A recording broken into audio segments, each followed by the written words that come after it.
to Kush News, the newscast of the African diaspora. I'm your anchor, Ochanda, daily bringing you the top stories from Africa and the Caribbean. Let's take a look at today's news on Tuesday, April 9th, 2024. Let's go to South Africa, where the former president has been allowed to run for elections. South Africa's former president, Jacob Zuma, is free to run in May's general election after a court overturned his ban. Last month, the Electoral Commission barred him over a contempt of court conviction. It argued that the Constitution prevented people from holding public office if convicted of a crime and sentenced to more than 12 months in prison. Mr. Zuma has been campaigning for his new political party. He's a former member of the governing African National Congress Party, and he is a controversial figure. Served as president from 2009 to 2018. Then he had to step down because of corruption allegations. Back in 2021, he was sentenced to 15 months in jail for failing to testify in a corruption investigation. This court victory for Mr. Zuma means that he can now run as the leading candidate for his political party, nicknamed MK. Rather than voting directly for a president, South Africans elect members of the National Assembly. The head of a political party is likely to become the country's president, though it could put forward another candidate. Those in South Africa. Wow. Courts are overturning rulings here in 2024 Africa. That is pretty amazing. Let us know how you guys feel. Are you guys ready to accept Mr. Zuma again for a possible chance at presidency? Let us know. Let's go to Djibouti, where another candidate puts in their bid for the African Union top spot. Djibouti has joined the race for the African Union chairperson. They become the third East African nation alongside Kenya and Somalia to front a candidate for the influential seat. Djibouti named its Minister of Foreign Affairs, Mahmoud Ali Yusuf, as its candidate. The Djibouti presidency officially announced the decision on Tuesday, stating that Yusuf's extensive experience in diplomacy makes him a well-suited candidate. Yusuf will be contending with Kenya's Raila Odinga and Somalia's Fawzia Yusuf Adam. Those two candidates also have strong diplomacy track records, with Raila holding a seat as the prime minister in Kenya for 10 plus years, and Somalia's Fawzia's being a foreign affairs minister herself. Djibouti indicated that Yusuf has more than 2 decades of experience as Minister of Foreign Affairs. The country expressed its confidence in its abilities of its candidate, saying that he has all the assets to meet the expectation and interests of the continent. Kenya has been on a charm campaign to lobby more support for its candidate, Raila.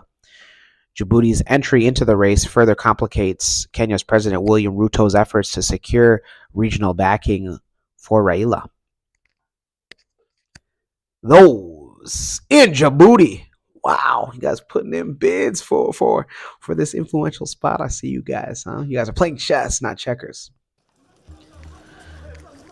Let's go to the Caribbean. And there we go to Haiti, where police recover a hijacked ship.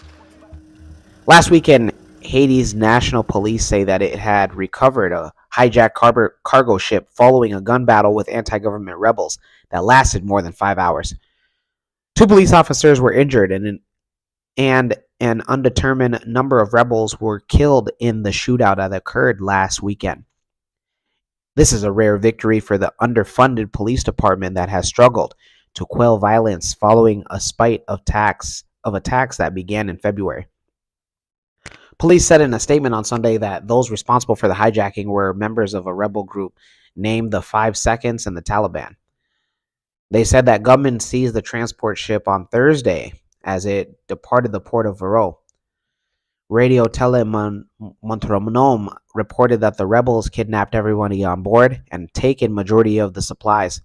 The ship was headed to the northern coastal city of Cap Haitian.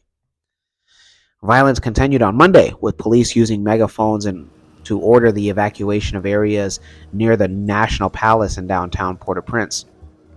The most recent gun battle between police and anti-government rebels comes more than a month after gunmen began targeting key government infrastructure. They burned down multiple police stations, also opened fire on the main international airport and stormed Haiti's two biggest prisons, releasing more than 4,000 inmates. The ongoing violence forced Prime Minister Ariel Henry to announce that he would resign once a transitional government is formed. Henry was in Kenya to push for the United Nations-backed deployment of police when the attacks began. He still remains locked out of Haiti, and so far no transitional government has been formed. Those in Haiti got a lot going on. Let us know on if you feel that by the end of the year there will be a transitional government or what's to come. When we come back, we'll have today's African proverb of the day. Don't go anywhere. It don't cost. Last.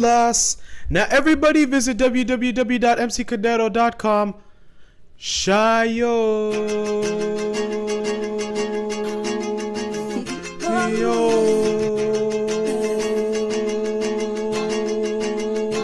Go dance to the Dicato. I got merchandise at Dicato. I do weddings and shows in the Pitato. Graduation party. I never feel in this side though. And I got in the Dicato. I'm in the Dicato. Big dad in the novel. She manipulate my love. Oh yeah. Welcome back. Let's take a look at today's African proverb of the day, and it comes to us from Ghana. What's going on, Ghana? And it reads, the grasshopper, which is always near its mother, eats the best food. Once again, the grasshopper, which is always near its mother, eats the best food. Ghanaian proverb. Yeah. It just says about security. I look at this in more terms of just the everyday life for a man. Where you are and where your base is, that's where you're going to usually be the most safe and sound. That doesn't mean that you need to let up, but just know that wherever your base is, that's what you need to form your base. Wherever your base is, form a base. It's where you're usually the most comfortable. In foreign areas, you're not going to get the best food, not going to get the best support.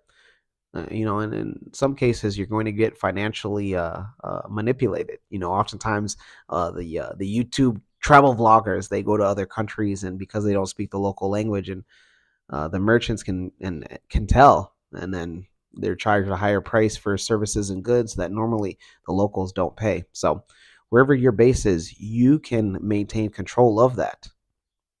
Let me know your interpretation of today's African proverb of the day, as well as your thoughts, views, questions, comments, and concerns on the top stories. Don't forget to hit that like button. Make it your best friend. For Kush News on Kush Convos TV, I'm Ochanda. We'll see you soon.